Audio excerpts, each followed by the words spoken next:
Chapter 15. The Test. The dreams of my searching for Joseph continued for months throughout my pregnancy.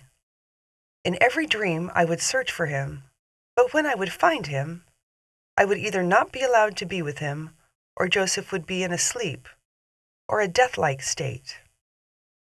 Some dreams would be very disturbing, with Joseph communicating to me through my dream, telling me that he would never come back to me and didn't want to, that he was very happy in heaven. These dreams were upsetting to me. I loved him so much that I felt he would be trying to come back to me. I was suffering from a broken heart. Through these series of dreams that continued, there was one particular dream that I'll never forget. I can remember it as if it were yesterday. The evening of the dream was an end to a particularly busy day. I was pregnant, uncomfortable, overweight, and extremely emotional. I was missing Joseph so much and had been praying to God that he would bless Alberto and me with a baby boy. I wanted a boy so much, and so did Alberto.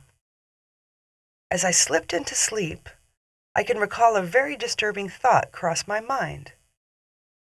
What would I be willing to do to have my prayers answered?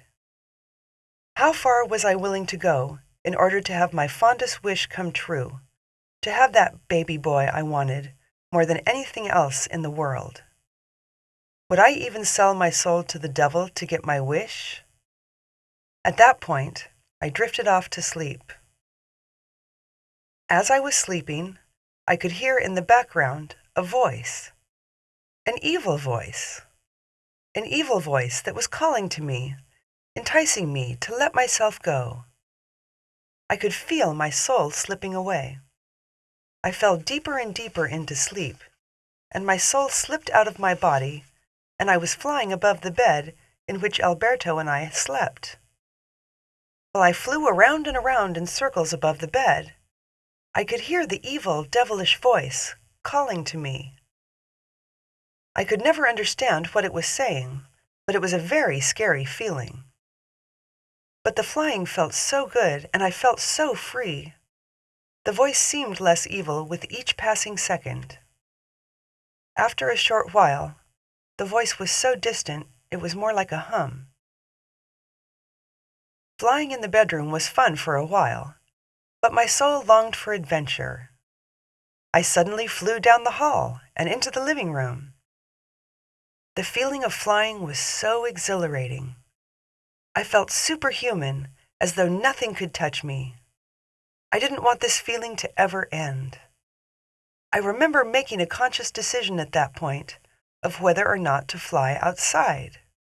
What a rush! Something inside me was telling me no, but my urges, something deep down inside me, threw caution to the wind. I decided to fly outside.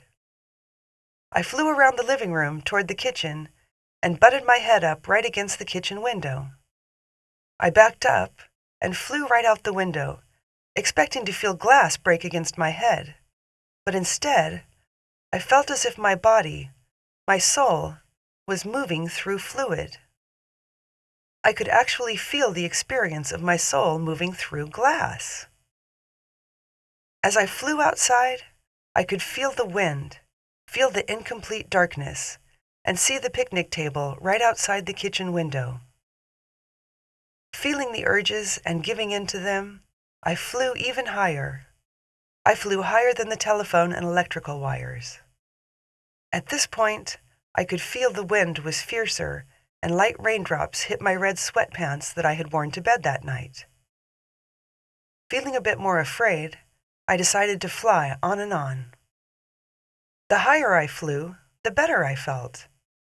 I thought, this must be heaven. This feeling of true happiness and warmth. As I flew even higher in the sky, the darkness turned to light, but an unnatural light. The sky was not only blue, but a painted sort of blue, like a television show with bad taste. Suddenly, I was not happy anymore, and I found myself in a pornographic movie with other women who were all naked and groping at each other. naked women and men, kissing and rubbing each other in an unnatural blue sky setting, and in the background was the voice, the evil voice that had started me on my flying journey.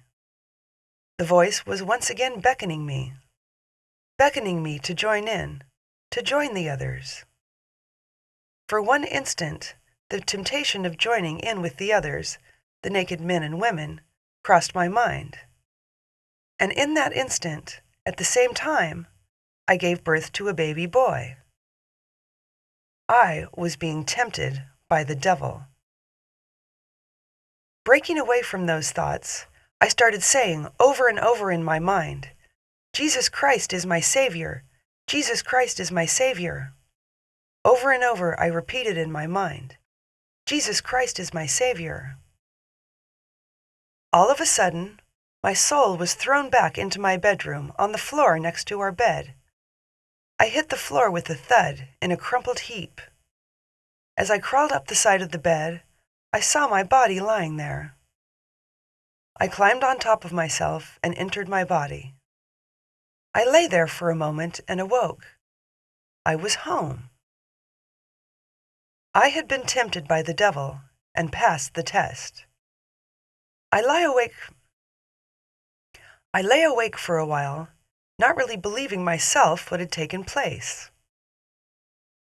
As the months passed, I got bigger and bigger. I was close to 180 pounds and was very uncomfortable. My due date came, and I went into labor. That morning I went for a walk to the shop, thinking the contractions I was having was just the baby practicing again, but I was wrong. Halfway on my walk, Alberto came driving up in his work truck and wanted to take me home. Labor continued all day long and into the night, with the pains getting worse and worse. At midnight, I took a shower and then awoke Alberto to take me to the hospital. Nadine, my wonderful neighbor, came over and stayed at the house with Mary, while Alberto and I went to the hospital. My sisters, Charlene and Edla, met me at the hospital, along with my good friend Terry. They were all so patient with me as I walked the halls of the hospital in order to speed delivery along. Alberto decided to avoid all the pain and confusion of the delivery and took refuge in the waiting area, sleeping away while I delivered our third child. Angela Jo Alvarez was born on February 23, 1992, at 8 a.m., weighing 8 pounds exactly. This was such a special day for us, in more ways than one. You see, Angela was born on a Sunday, but even better than that, she was born the day before Joseph's would-be 11th birthday. When God answers prayers, He really answered ours. Angela was perfectly healthy and looked exactly as Joseph did when he was born. But to be born the day before Joseph's birthday was more than a coincidence. It was a miracle that had been planned way before my life was ever into being. When Alberto came into the room to see us after we were all cleaned up, he looked like he wanted to cry. After all, we had prayed so hard for a baby boy. He was, to say the least, disappointed. But I talked to him softly and gently. I told Alberto that this is the baby that God wanted us to have, and in no way should we be sad. I also told him that this child will probably make him more proud than he will ever know. At that point, Alberto took Angela in his arms and caressed her. Right at that moment, Mary came bounding into the room, all excited about her little sister. Mary had wanted a little sister all along and was happy that her wish came true. The day of Angela's birth flew by, with many visitors, phone calls of congratulations, flowers, and gifts. At the end of the day, I had dinner with my mom in my hospital room, with Angela sleeping close by. We had both reflected back over the year before and how much our lives had been changed, and then to have this miracle baby born to our family. This definitely was a dream come true for more people than just myself. This was a day that gave hope and assurance to many people who had been with me throughout Joseph's illness and witnessed the pain that my family had gone through. This day gave people knowledge, like never before, of God's grace and everlasting love toward us, His children. Joseph's birth, life, death, and then Angela's miraculous birth all had meaning. I never felt blessed like that before. Why would God love me so much to take time on me in the way He did? That question would haunt me continually until I could find the answer. After Mother left, I had an explosion of emotions. I couldn't help but wonder why God spent so much time on me. That night, all alone, without the crowd, without the phone calls, I thought a lot about God and what He wanted me to do. I felt so unworthy to receive such divine intervention. That night, I had my first dream about all the other little children who were suffering in different hospitals across the country with different serious and terminal illnesses. In the dream, I couldn't see any faces, only arms outstretched to me. Little sickly arms outstretched to me, pleading for my help. Suddenly I awoke to the sound of Angela's newborn lungs, wailing away. I thought about the dream I had just had. Little sick children pleading for my help? How could I help? What was I supposed to do? Dismissing this dream as just a bad dream, I turned my attentions back to the baby and sunk down in the bed and started to nurse her to sleep. Chapter 16. The Calling. Having a newborn baby, whether it was a boy or a girl, was my dream come true. I was so happy to have Angela Jo as part of our family. She was the first child I had planned and prayed for. I finally realized what a gift children can be. For so many years in my youth, being naive, I suppose, I never really realized what a gift children, healthy children at that, meant. As the days passed into weeks and the weeks passed into months, I still couldn't help yearn for my Joseph. Angela was so much like Joseph when he was a baby. I wondered at times that maybe Angela was Joseph's twin soul. That maybe why Joseph told me so many times that I should have another baby is because he knew what the future held for me, for us, our family. Angela was a definite blessing to our household. She gave us hope and encouragement that everything was going to be okay. That one day we would all pass through this time in our life, the times of tragedy and Joseph's illness, and become stronger. Alberto and I started getting along much better than we had. And Mary was a very good big sister. A role she wasn't used to because for her whole life she was always the baby. But she was adjusting and trying very hard to help me. It had been 10 years since I had had my last baby, so I was a little rusty. Even though our lives were going in the right direction and we were becoming a happy family again, something was wrong. I could feel it within my heart, and my dreams told the story.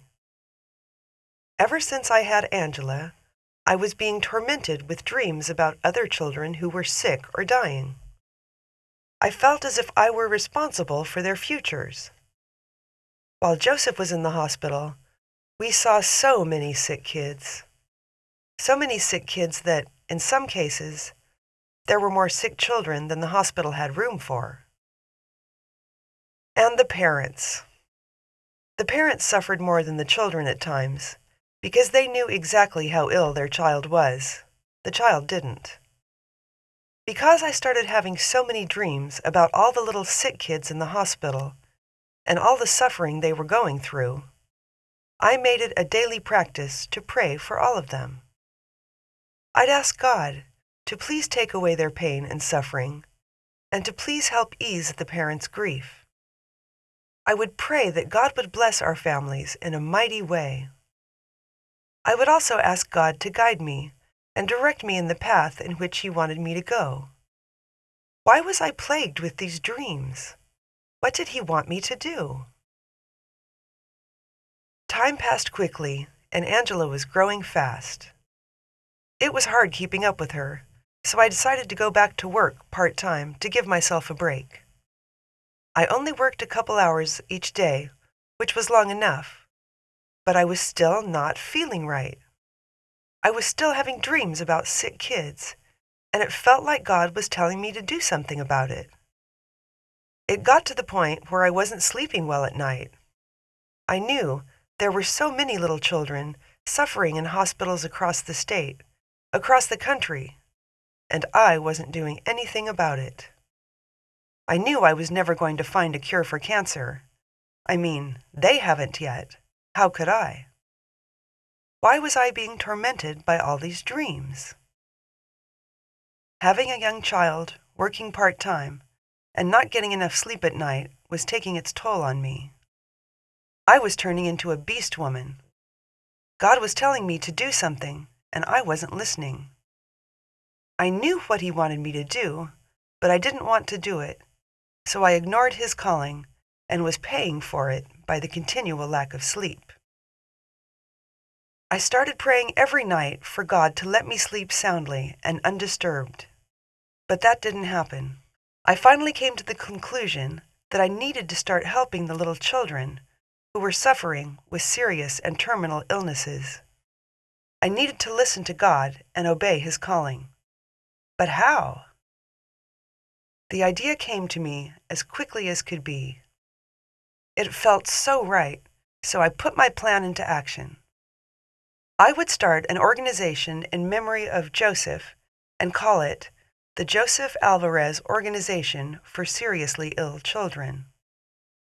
I would raise money for families with seriously ill and terminally ill children to help offset the enormous costs that they would incur that insurance and Medi-Cal didn't cover.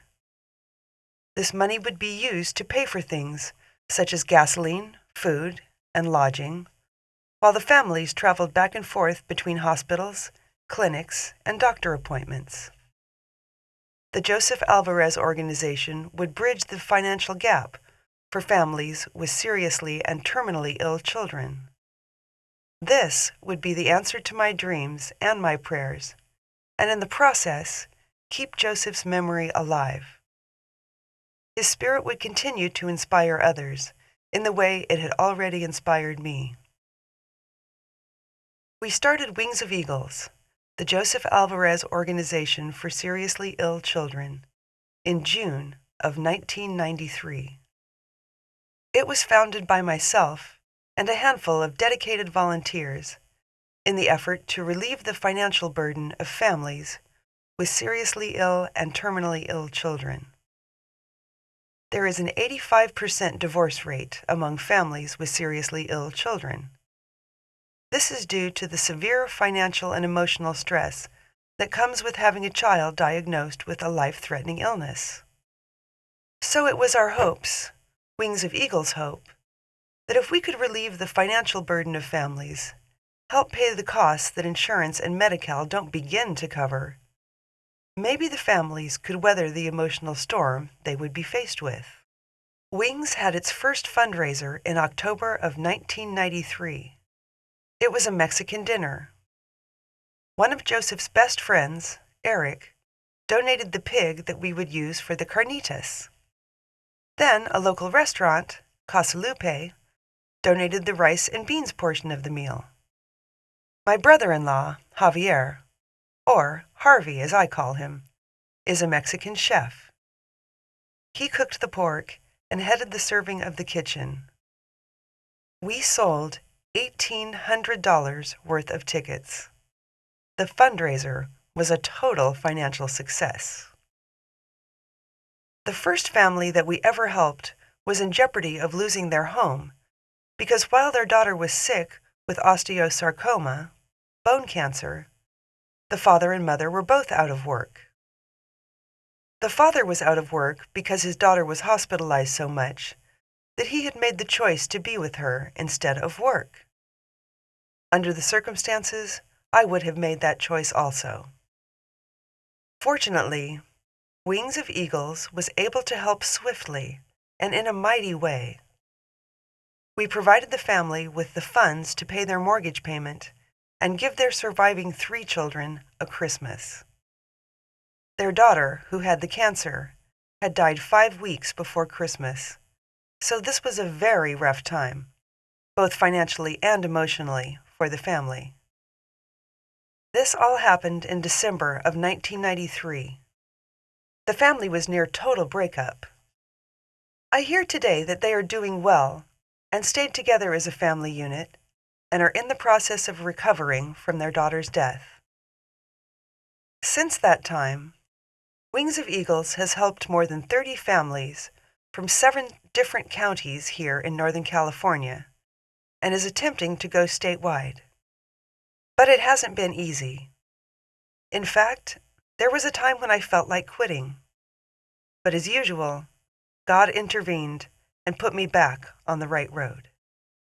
Chapter 17. More Dreams. It has been one success story after another with Wings. Each and every fundraiser we attempted was given great community support. The local newspapers and TV stations helped in making our endeavors a success. It felt so good to be able to realize a dream come true, to help those less fortunate. But it also proved to be very stressful. I was called on more and more by people for a listening ear and just plain comfort in time of need. My phone would ring at all times of the day and night, cutting into my own personal family life. The stress of feeling responsible for so many others was getting to be almost more than I could bear. I was also missing Joseph so much that I was wondering, by using his name and everything that Wings did, was it all right with him? Would he object? Was I doing the right thing by him? I began to doubt myself. I would cry at night, wanting to talk to Joseph, to be with him. It had been so long since I was able to dream of him that I missed him. It was just about a month before the second annual Mexican dinner fundraiser, and I was in a personal, emotional turmoil. Wings was doing very well, but I was overworked. I had expended a lot of energy on fundraising, back to back, and I needed a break. Once again, I prayed to God to allow me to see Joseph again. I needed him, and I felt he needed me. I wanted him back, like I had never wanted anything before in my life. I prayed for a week straight, asking for God's guidance and assurance that I was doing the right thing by Wings of Eagles and by Joseph. I was also asking God for another chance at seeing and talking to Joseph again. Once again, God answered my prayers and allowed me a visit from Joseph, but this time it was different. Very, very different. In this dream, I was in the presence of God. I couldn't see God's face, but I could feel him, his ever-loving, ever-forgiving presence. The warmth and love that I felt, standing right beside him, was so real. God asked me, if you could have 2 wishes, what would you wish for? As God asked me the most important questions of my life, I could see Joseph in the background. He wasn't facing me, but he was looking at me. He looked fine. He wasn't sick at all, but he didn't seem to want to come close to me. As I looked at God in all of his glowing whiteness and deity, I answered his question. I told him, if I could only have one wish, I would wish that Joseph would consider coming back to me. I knew it was a selfish reply, but this is what I truly wanted, more than anything else in the world, for Joseph to come back to me. As I awoke, I was truly amazed at this dream. Again, I wondered, Why would God take any amount of his time up on me? Who was I? I was no one worthy of the time and attention of God himself. And why wouldn't Joseph come near me? Had I hurt him? Then I questioned, would God answer my prayer? I also realized too when I awoke that God asked me if I had 2 wishes, what would I wish for? I only asked for one. I wept that morning while I told Alberto about my latest spiritual dream. I also told him that I knew that I was in the presence of God. How awesome! It was Saturday morning, and Alberto had already gotten off to work. I decided to grab the baby out of bed and cuddle up with her in my bed. I was snuggling down with her, reading her some of the Old Testament, when at about 7 a.m. the phone rang. It was Terry, and she was all excited. She told me she had a dream last night and woke up at 3 a.m. wide awake and could remember her dream vividly. She wanted to call me then, but her husband Vic talked her out of it. She went on to tell me about her dream. She said that she was at some sort of community event at the Nord School and that she and Vic were walking home down a trail when they ran into Joseph. She said she was so surprised and told Vic to run back to the school and get me so I could see Joseph. While Vic was gone, she talked with Joseph. Joseph was with another little boy that Terry didn't recognize, and they were playing together with some toys. She said that Joseph looked so good, not sick at all. They were talking about heaven, and Terry asked Joseph if he had gotten to see Jesus.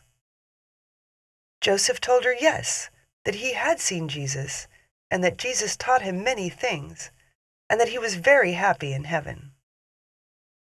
He went on to tell Terry that he was so happy where he was that he was never going to come back.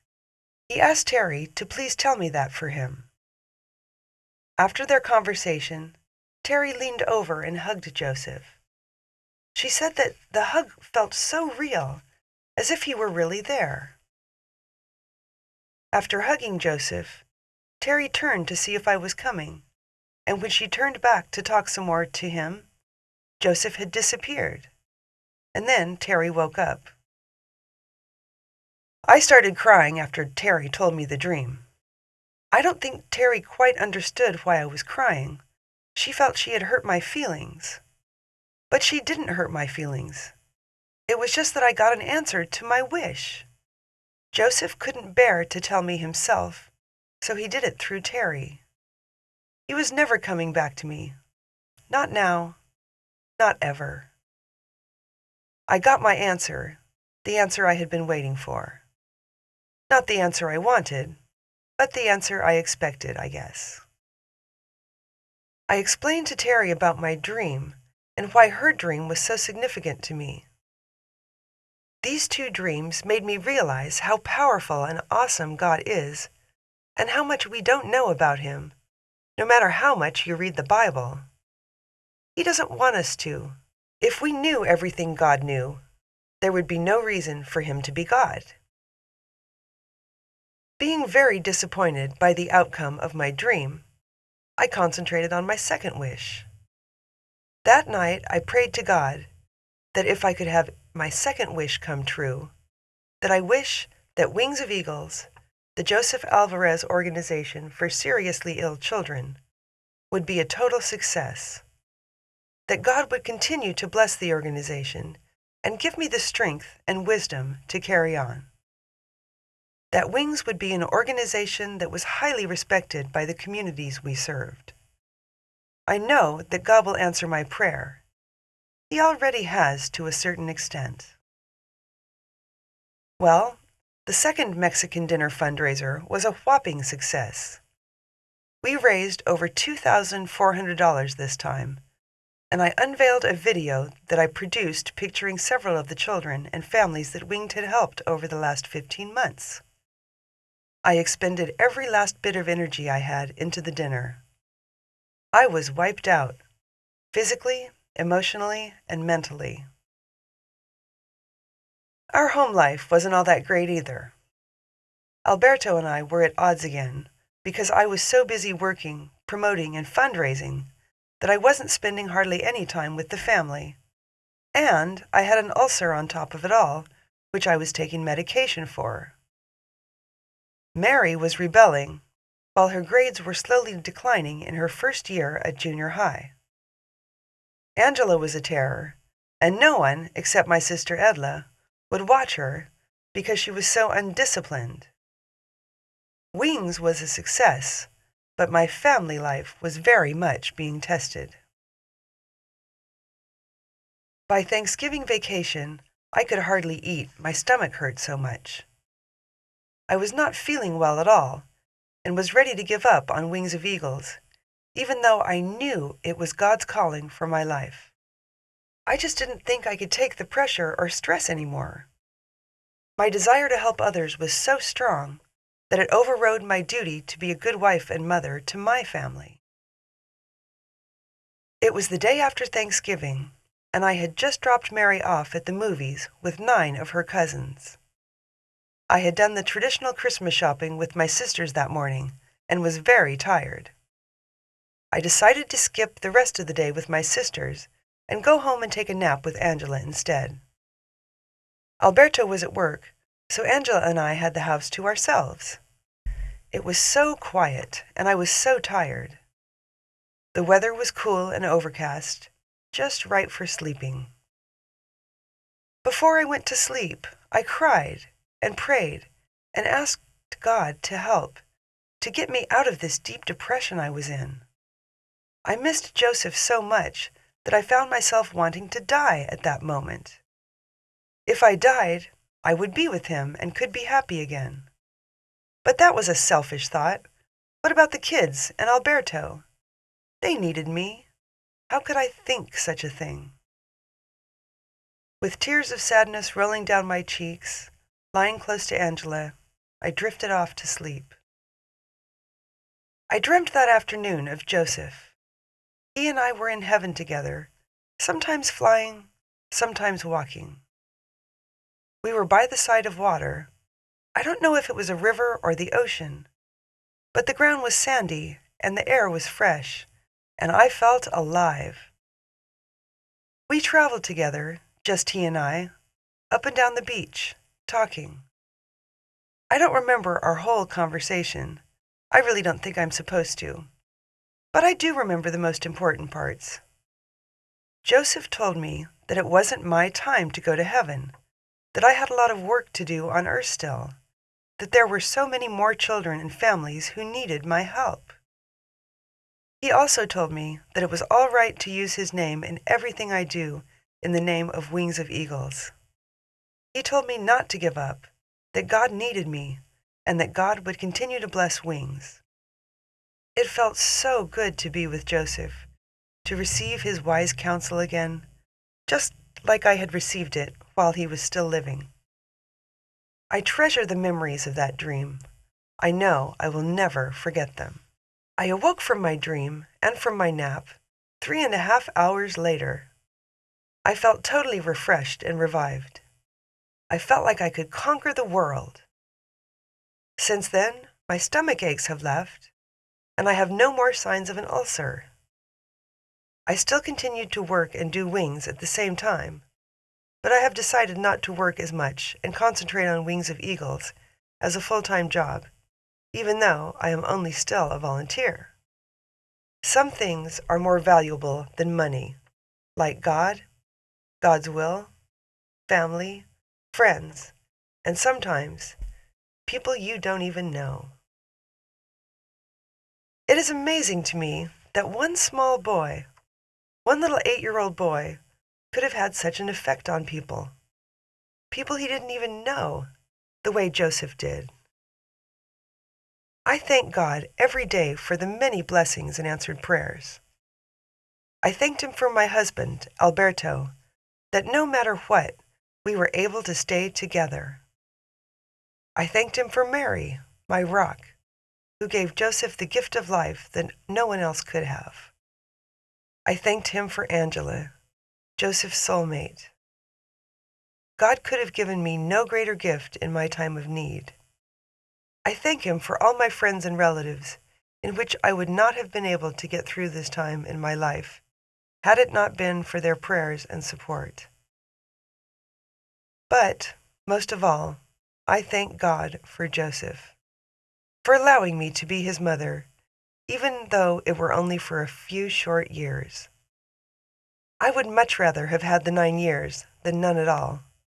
So for that, I feel truly blessed.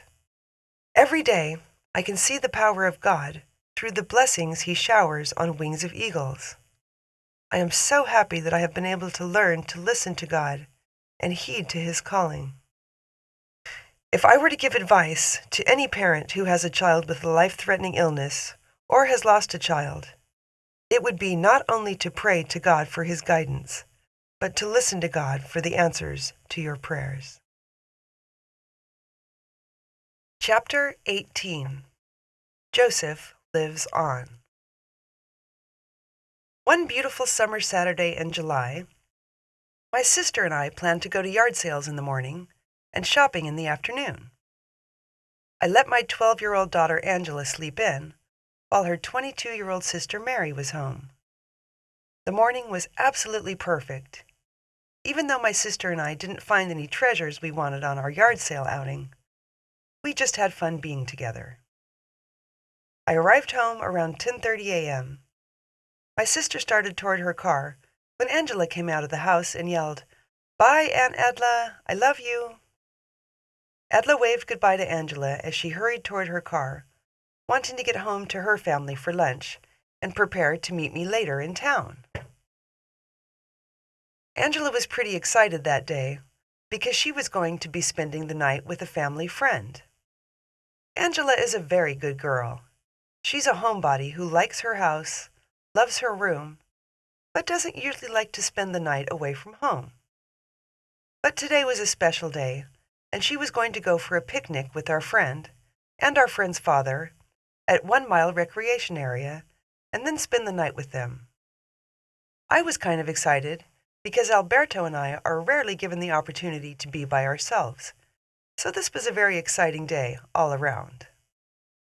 We had a date with Angela's friend to be at their house before noon, so we took off from the ranch around 11:40 a.m. While on our way to our friend's house, Alberto called me on my cell phone and said, "Angela's friend called, wanting to know where you are." I told him I was running late as usual and that we were almost there. When we arrived at our friend's house, both of the kids were so excited to be going on a picnic with our friend's father. I said my hellos and goodbyes quickly because I was also late for my shopping date with my sister. After kissing Angela goodbye and giving our friend a big hug, I drove off and picked up my sister for our shopping date. The afternoon was going so perfectly. I rarely shop, but I was really just having fun being with my sister. Then, about 4 o'clock in the afternoon, an urgency came over me. I didn't know what it was, but I had the feeling that I needed to go home. Because I drove my car, I had to talk my sister into leaving the shopping center. She was still looking at clothes, but I felt that I needed to go home. After about 15 minutes, my sister agreed, so we left the shopping center, and I drove her home, and then I drove to my house. When I got home, everything seemed fine. My husband, Alberto, my older daughter, Mary, and my granddaughter, Lily, were all home, talking about what we were going to eat for dinner, before Alberto and I went out for the evening. We all started talking about Angela and wondering what she was doing with her friend, and commenting on how she rarely spends the night at friends. Suddenly, the phone rang, and Mary said, "There she is. I bet that's Angela." Mary answered the phone in the bedroom and talked to Angela for what seemed like a very long time. Mary came out of the bedroom and yelled, "Mom, you better get on the phone. Angela is very upset." I jumped from the couch and raced to the bedroom phone. When I answered the phone, Angela was crying and screaming, "Mom, I drowned. I drowned. Angela, I said, where are you? I'm at my friend's house, she said. Please come and pick me up. I told her to stay there. I'll be there in 15 minutes, I said. It usually takes me 30 minutes to get to Chico from our house, but I was in a hurry. I'd never heard Angela in such a state. I arrived at Angela's friend's house, where she and her friend were outside waiting for me. Both Angela and her friend were crying and saying that Angela had drowned. I asked Angela's friend where her parents were, and she told me they were in the house. Expecting them to come outside and talk to me, Angela, her friend, and I stood outside crying and hugging each other. I couldn't get the kids' story straight because they were both so upset. After a few minutes, Angela and I decided to go home, never talking to Angela's friend's parents. On the ride home, I asked Angela if she could tell me in detail just exactly what happened that day. Angela took a deep breath and told me that they didn't go to 1 Mile as planned, but her friend's father said they could go to Bear Hole. If you're from Chico or have ever read the Enterprise record, on more than one occasion last summer, you would have read of or heard of the fatal drownings at Bear Hole. Bear Hole is such a beautiful place, but has many hidden dangers. My older daughter won't even go to Bear Hole to swim because of all the danger it holds. Apparently, Angela's friend's father decided that he couldn't stay with the girls for their picnic, so he dropped them off and allowed them to stay and swim at Bear Hole by themselves, something I had no knowledge of. As I drove, Angela told me what happened that afternoon. The day started out so good and we were having so much fun, she said. There were little waterfalls that we were sliding down and a deep pool that we were swimming in. We ate lunch, sandwiches and stuff, and we met some people from Sacramento who told us they come to Chico a lot just to swim at Bear Hole. Everything was going so well until we decided to go down this one waterfall that had a log across the top of the water. As soon as we started to slide down the waterfall, we got stuck behind the log. My legs were caught, and so were my friends. At first we were laughing, but then we got scared because we couldn't get unstuck. My friend started calling for help and getting upset. The kids from Sacramento came over to help us, but while they were getting my friend unstuck, I kept sliding down deeper into the water. I started yelling, "Help me! Help me!" My friend turned to grab me, but when she pulled on me, the water sucked me under. I couldn't get hold of anything. The sides on the rocks were too slick, and the gravel underneath me just seemed to disappear and suck me down farther and farther. The water was so swift underneath that it sucked my shoes right off my feet. I was losing air, and I couldn't breathe, and then everything went black. I couldn't see anything. It was so dark under the water, but then I started feeling really good. Suddenly, a bright light appeared, and it felt so warm and good, and I felt myself going toward the light. Then I started thinking of you, Mom. I started thinking about Mary and Lily and Dad. I started remembering all the good things we've done together, and all the places we've been to. I shouted, "God, please let me see my family one more time. I want to see my mom." Then, all of a sudden, someone breathed air into me, and warm hands grabbed me and pulled me out of where I was stuck. Mom, I could see myself underwater. I watched myself as I floated to the top. As soon as I popped out of the water and hit air, I was back in my body again, and I took a huge breath of air. Air never tasted so good. Mom, there was nobody around me. I think Joseph saved me. As I was driving, hearing Angela's story, I burst into tears. I slowed the car because I could barely see the road. Angela had drowned and basically died, and by some miracle was saved. I started crying. It's a miracle, Angela. It's a miracle. I love you so much. Thank you, God. Thank you for giving me back my little girl. I found out later, after talking at length with Angela's friend and father, that Angela was underwater for more than 4 minutes. The last time Angela's friend saw her, before she appeared several feet away, just standing in a daze on the bank of the water, she said Angela was screaming underwater, "Help me! Help me!" and then disappeared. Our family is so lucky. I thank God every day for giving me Angela back. I thank Him every day for my family and friends. I truly do believe in miracles. Not the end, it's only the beginning.